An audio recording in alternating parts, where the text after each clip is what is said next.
বিষ্ণুপুরের ঐতিহ্য লালবাত উপচে জলের তলায় বিঘার পর বিঘা ধানের জমি। বিষ্ণুপুরের ঐতিহ্য লালবাত উপচে জলের তলায় বিঘার পর বিঘা ধানের জমি।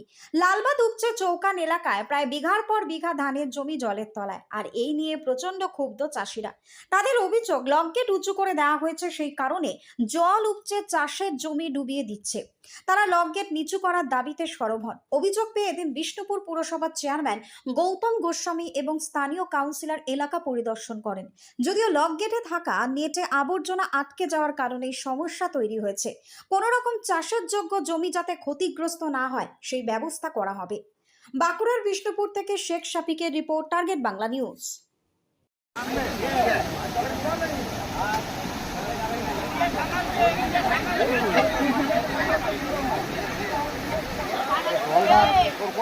আমাদের এখানে যে জমি আছে চৌকান মৌজা এবং বিষ্ণুপুর মৌজা, সেই জমি সব ধান জলের তলায় চলে গেছে এবং লালবাঁধের এই যে মুখটাতে যেখান থেকে জল বেরায় সেখানে 3 ফুট গার্ডওয়াল করে দেওয়ার ফলে এইসব হচ্ছে এবং নেট লাগিয়ে দিয়েছে।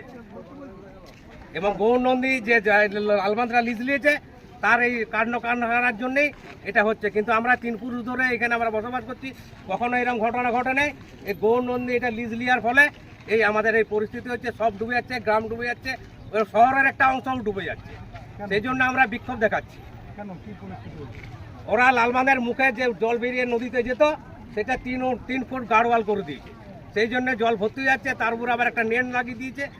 সেই জন্য এই পরিস্থিতিটা তৈরি হয়েছে। আজকে আমরা সবাই চাষিরা মিলে এসেছিলাম এবং যাদের ঘরে ডুবে গেছিলো তারা সবাই মিলে এসেছিল এটা ভেঙে জলটা বের করানোর জন্য। তাহলে আমরা কোনো রকম বাঁচবো, নাহলে আমরা বাঁচতে পারবো না। আর আমরা চাষযোগ্য জমিও থাকবে না, 6 মাস লাগবে যদি না এটা ভাঙাভাঙি করি। হ্যাঁ, বছর হলো আমরা বললাম, ওরা বলছে চেয়ারম্যানের কাছে ছিল, চলো এবারে যাচ্ছে সবাই চেয়ারম্যানের কাছে। কি করবেন এখন? তো কিছু করার নাই, সরকারের কথা শুনতে হবে, নাহলে আমরা তাদেরকে এখনই অ্যারেস্ট করে নিয়ে চলে যাবে কিংবা গুলি চালিয়ে মেরে দেবে। আমার নাম সুশান্ত লোহার।